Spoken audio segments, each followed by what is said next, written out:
Blackstone presents Punk's Force, a novel by Ward Carroll and Tony Peake.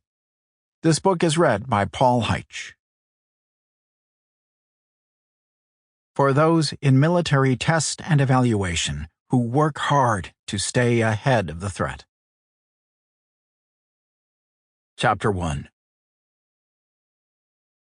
Punk raced into the Combat Information Center as the clang of Ford's general quarters bell sounded through the ship. The captain in CIC didn't notice his arrival, nor did any of the other sailors assembled there. All were focused on their computer screens as warning after red warning flashed across them, creating a growing maze of crimson mirrors. The USS Gerald R. Ford, CVN 78, the United States' newest and most technically advanced aircraft carrier, had been hit. Judging from what Punk could see on the screens, the carrier had suffered massive damage at the waterline.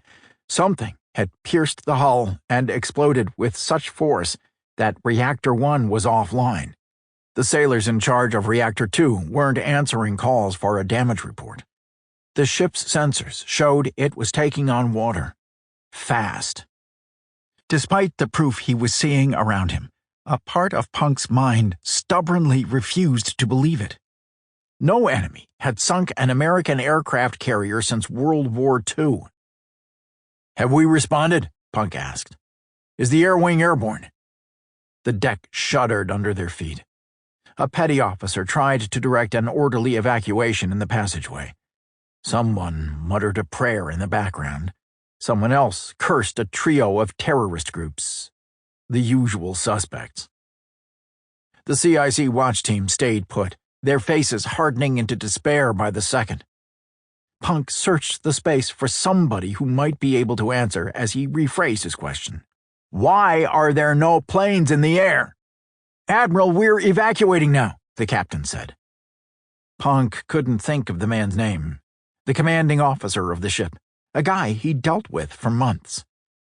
Had it been so long since he'd been in combat that the adrenaline rush had robbed him of his mental faculties? "Admiral!" the captain shouted, snapping Punk out of his reverie.